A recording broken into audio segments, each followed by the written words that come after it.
Hi everyone.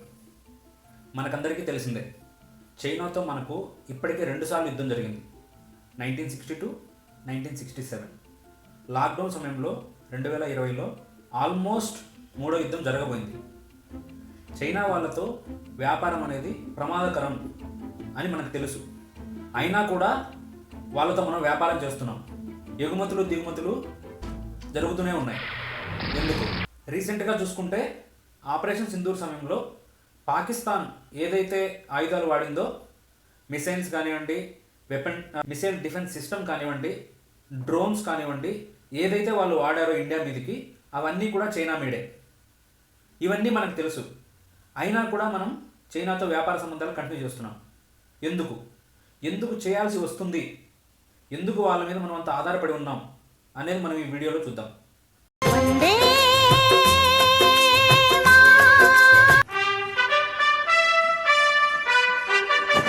Welcome to my channel. Content నచ్చితే కనుక like చేయండి, షేర్ చేయండి, సబ్స్క్రైబ్ చేసుకోండి. ఇప్పుడు మనం వీడియోలోకి వెళ్దాం. ఫినాన్షియల్ ఇయర్ 24 యొక్క డేటాను పరిశీలిస్తే చైనా నుంచి మనం దిగుమతి చేసుకున్న వస్తువుల యొక్క విలువ $113 బిలియన్ US డాలర్లు. అలాగే మనం ఎగుమతి చేసుకున్న వస్తువులు సుమారు $14 బిలియన్ మాత్రమే. అంటే ఓన్లీ 12.6% మాత్రమే మనం ఎక్స్పోర్ట్ చేస్తున్నాం. దీనివల్ల ఏమర్థమవుతుంది? వాళ్ళ దగ్గర నుంచి మనం కొనేది చాలా ఎక్కువ, మనం వాళ్ళకి అమ్మేది చాలా చాలా చాలా చాలా తక్కువ. అంటే ఏంటి? అంతగా మనం వారి మీద ఆధారపడి ఉన్నాం అని చెప్తుంది ఈ డేటా.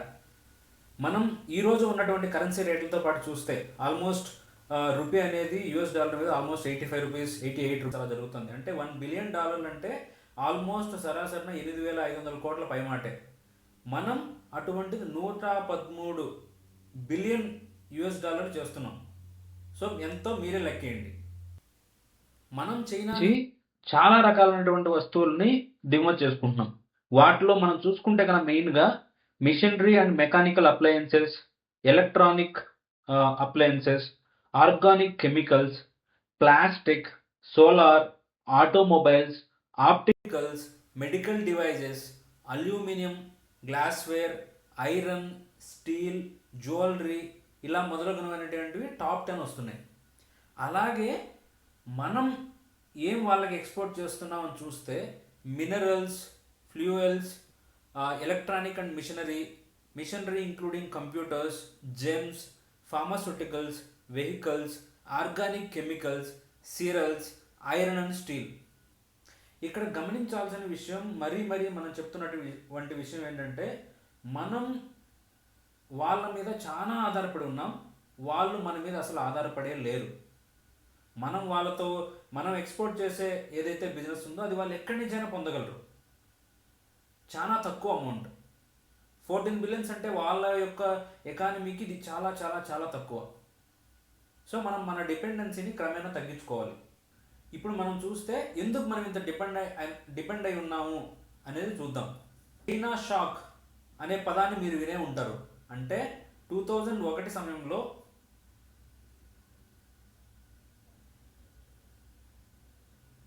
చైనా వరల్డ్ ట్రేడ్ ఆర్గనైజేషన్లో జాయిన్ అయిన తర్వాత చీప్ వస్తువులు అనేటువంటివి మార్కెట్ మొత్తం వెళ్ళిపోయాయి. మనం ఒక్కరికే కాదు, ప్రపంచం మొత్తం చైనా వస్తువులు వ్యాపించడం అనేది జరిగింది. అక్కడ ఉన్నటువంటి చీప్ లేబర్ వలన, వాళ్ళు చేసే చీప్ ప్రొడక్ట్స్ వలన అవి అన్ని మార్కెట్లోకి వెళ్ళిపోయాయి. కానీ ఇప్పుడు ఎకనమిస్టులు చెప్పేది ఏంటంటే చైనా షాక్ 2.0 అనేది స్టార్ట్ అయింది అని చెప్పేసి మేజర్ ఎకనమిస్ట్ చెప్తున్నారు.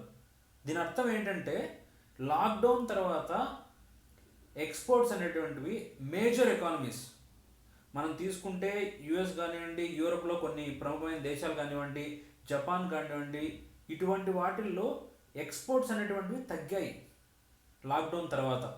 ఏదైతే ఈ కరోనా ఎఫెక్ట్ వలన ఫ్యాక్టరీస్ వాళ్ళ ఫుల్ కెపాసిటీలో ఆపరేట్ అవ్వకపోవడం వలన, లేదా బిజినెస్ జరగకపోవడం వలన, ఎకనమీస్ మొత్తం ప్రపంచ మార్కెట్ మొత్తం ఇవ్వడం వలన ఎక్స్పోర్ట్స్ అనేటువంటి తగ్గాయి. కానీ చైనాలో ఒక్కటే మాత్రమే ఆల్మోస్ట్ 1.5% వాళ్ళ యొక్క ఎక్స్పోర్ట్స్ అనేటువంటివి పెరిగాయి. మీరు అనుకోవచ్చు 1.5% కదా, ఎందుకు ఇంత స్ట్రెస్ చేస్తున్నామని. కొన్ని లక్షల కోట్ల వ్యాపారం జరిగే ఆ కంట్రీలో 1.5% ఎగుమతులు పెరిగాయి అని మనం అనుకుంటే అది కొన్ని వేల కోట్లతో సమానం. మీరు అడగచ్చు, ఇంతలా మనం చైనా మీద డిపెండ్ అవుతూ ఉంటే మన గవర్నమెంట్ ఏం చేస్తోంది అని. దానికోసం మన గవర్నమెంట్ అనేది కొన్ని నిర్ణయాలు తీసుకుంది. దాంట్లో మెయిన్గా మనం చెప్పుకోవాల్సిన టాప్ 5 వచ్చేసి make in India programme.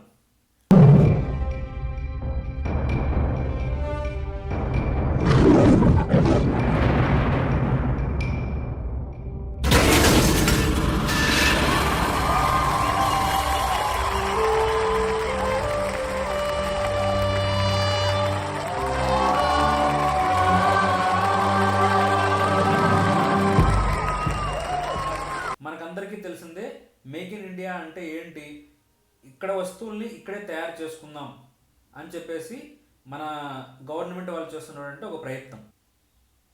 Production linked incentive అనేది కూడా మన గవర్నమెంట్ వాళ్ళు స్టార్ట్ చేశారు.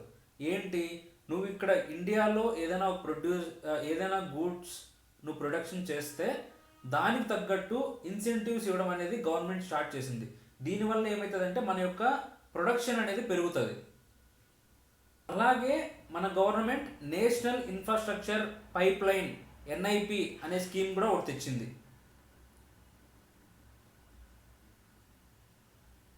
ఇంకొకటి ఏంటంటే ఆత్మనిర్భర్ భారత్ అభియాన్ అనే ప్రోగ్రామ్ ఒకటి తెచ్చింది. దీనివల్ల ఏంటంటే స్వయం సమృద్ధి అనేదే లక్ష్యం. మనం చేసుకున్న వస్తువుల్ని మన దేశానికి తగ్గట్టు, మన దేశ జనాభా యొక్క అవసరాలకు తగ్గట్టు మనం ప్రొడ్యూస్ చేయగలగాలి అనేది దీని యొక్క లక్ష్యం. అలాగే ఈజ్ ఆఫ్ డూయింగ్ బిజినెస్ అనేది చాలా పెంచింది, చాలా సులభతరం చేసింది. ఒకప్పుడు మనం పెద్ద పెద్ద వాళ్ళు చెప్పేది వింటే కనుక ఒక చిన్న ఫోన్ కొనుక్కోవాలంటే నువ్వు ఎన్నో పేపర్లు ఫిల్ చేసి వచ్చేది.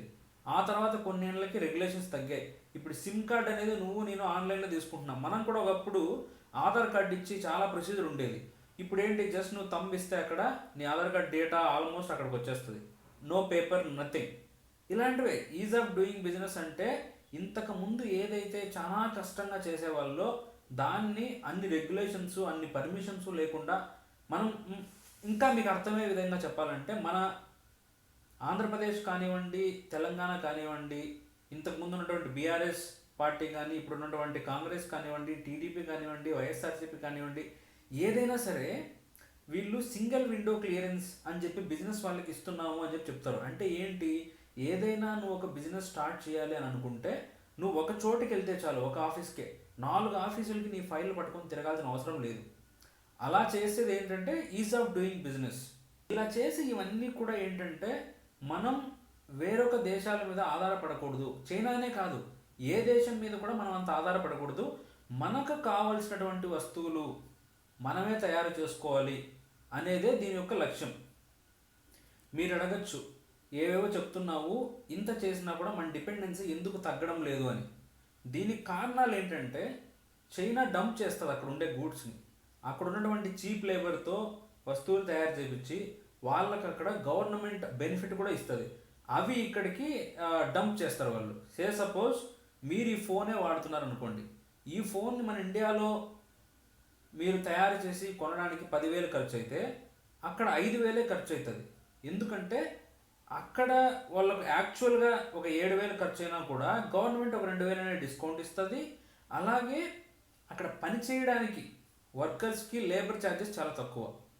దానివల్ల ఏమవుతుంది, మీకు ఒకటే ఫోను ఇండియన్ మేడ్ అయితే 10,000 ఉంటుంది, చైనా నుంచి వచ్చింది అయితే 5,000, 6,000, 7,000 వాడు ఇంకా డిస్కౌంట్ కైనా అమ్ముతాడు. అప్పుడు ఒక కన్జ్యూమర్గా ఆ వస్తువును వినియోగించేవాడిగా నువ్వేం చూస్తావు, ఇలాగో సేమ్ వస్తుంది కదా, డబ్బులు ఏదైతే ఉంది, డబ్బులు తక్కువ ఉండాలి మనకి అన్నట్టు నువ్వు చైనానే కొంటున్నావు. అది ఒక రీజన్. రెండోది గ్లోబల్ సప్లై చైన్. ఏదైనా వస్తువు తయారు చేయాలంటే ముడిసరుకులు అనేటివి అవసరమవుతాయి.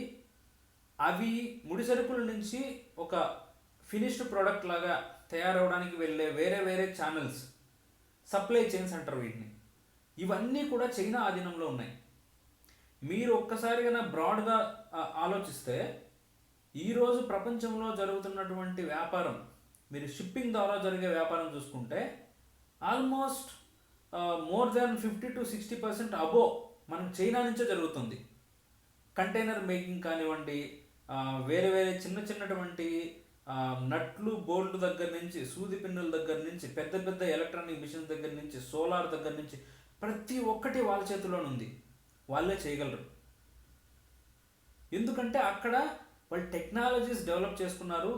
ఏ పనిని ఎంత సులభంగా, ఎంత ఈజీగా, ఎంత ఫాస్ట్గా చేయగలము అనేది అక్కడి నుంచే సాధ్యమవుతుంది. ఇంకొకటి చెప్పాలంటే R&Dలో మనం చాలా చాలా చాలా వెనుకబడి ఉన్నాం. ఏదైనా ఒకటి జరగాలి అంటే దానికి మనం కొంచెం పెట్టుబడి పెట్టి రీసెర్చ్ చేసి దాన్ని డెవలప్ చేసుకోవాలి. అప్పుడే నీకంటూ ఒక ప్రోడక్ట్ అనేది తయారవుతుంది, మంచి క్వాలిటీ ప్రోడక్ట్. అలాగే అభివృద్ధి చెందుతుంది. మన దేశంలో మనం ఒప్పుకున్నా ఒప్పుకోకపోయినా నిజం ఏంటంటే R&D అనేది చాలా చాలా చాలా తక్కువ. అలాగే ఇంతకుముందు చెప్పుకున్నట్టు ఎంత సింగిల్ విండో క్లియరెన్సెస్ ఇచ్చినా, ఎన్ని చేసినా మన వాళ్ళు పాలసీస్ ఇంకా క్లియర్గా చేయాలి, కరప్షన్ తగ్గించుకోవాలి. బిజినెస్లు వాళ్ళు వచ్చి ఇక్కడికి పెట్టుబడి పెట్టి మేము ఈజీగా బిజినెస్ చేసుకోగలము, మాకు గవర్నమెంట్ అడ్డు చెప్పదు, మేము వేరే వేరే వాళ్ళకి లంచాలు ఇవ్వక్కర్లేదు, అది స్టేట్ గవర్నమెంట్ కానివ్వండి, సెంట్రల్ గవర్నమెంట్ కానివ్వండి, ఎటువంటి ప్రదేశమైనా కానివ్వండి, అలా అడ్డంకులు లేనటువంటి పాలసీని తీసుకురావాలి. అప్పుడే ఎవరైనా సరే గూడ్స్ అనేటువంటి మ్యానుఫ్యాక్చర్ చేయగలరు. సో నేను చెప్పదలుచుకుంది అంటే మనం ఒప్పుకున్నా ఒప్పుకోకపోయినా మనం చైనా మీద ఆధారపడి ఉన్నాము. ఇది ప్రమాదం అని మనకు తెలుసు, అయినా కూడా వాళ్ళతో కంటిన్యూ చేస్తున్నాం. చెయ్యాలి. ఈ డిపెండెన్సీ అనే దాన్ని మనం క్రమేణా తగ్గించుకోవాలి. ఈరోజు అనుకున్నాం రేపటి నుంచి చేయాలంటే కుదరదు. నా ప్రకారం మనం ఏం చేయాలంటే ఒకవైపు వాళ్ళతో దిగుమతులు చేసుకుంటూనే మనం మన అవసరాలకు తగ్గట్టు మనం గూడ్స్ని ప్రొడ్యూస్ చేసుకోగలం అనేది ఆలోచించుకోవాలి. ఇప్పుడున్నటువంటి స్కీమ్స్ని ఇంకా బలోపేతం చేయాలి. ఎవరైతే మ్యానుఫ్యాక్చరింగ్ సెక్టర్లో ఉన్నారో వాళ్ళకి ఇన్సెంటివ్స్ ఇవ్వాలి, వాళ్ళకు ప్రోత్సాహాన్ని కల్పించాలి. వేరొక వాళ్ళు జాయిన్ అవ్వడానికి కూడా పాలసీస్ అన్ని సులభతరం చేయాలి. రీసెర్చ్ అండ్ డెవలప్మెంట్లో గవర్నమెంట్ చాలా హెల్ప్ చేయాలి. దాని ద్వారా మన యొక్క ప్రొడక్షన్ని మనం పెంచుకోవాలి. ఒకవైపు మన ప్రొడక్షన్ని మనం పెంచుకుంటూ కొంచెం కొంచెంగా వాళ్ళ మీద డిపెండెన్సీని తగ్గించాలి. ఇది ఒక రోజులో సాధ్యమయ్యే పని కాదు, కానీ మనం అందరం తలుచుకుంటే రాబో తరంలో అంటే ఇంకొక 10 ఇయర్స్కి 15 ఇయర్స్కి ఖచ్చితంగా మనం సాధించగలం. అది మన దేశానికి ఎంతో అవసరం, మనం సాధించాలి కూడా. Thank you so much. Thanks for watching. ఈ కంటెంట్ నచ్చితే కనుక లైక్ చేయండి, షేర్ చేయండి, సబ్స్క్రైబ్ చేయండి. దీని మీద మీ యొక్క అభిప్రాయాన్ని మీరు తెలియపరచండి కమెంట్స్లో. మీకు ఇంకా ఎటువంటి టాపిక్స్ మీద నేను మాట్లాడాలి, ఏదైనా మీకు చిన్న చిన్న టాపిక్స్ ఏదైనా డౌట్ ఉన్నా కూడా అడగండి. నాకు నేను తెలుసుకొనైనా చెప్తాను. So thank you so much. Thanks for encouraging me. Thank you.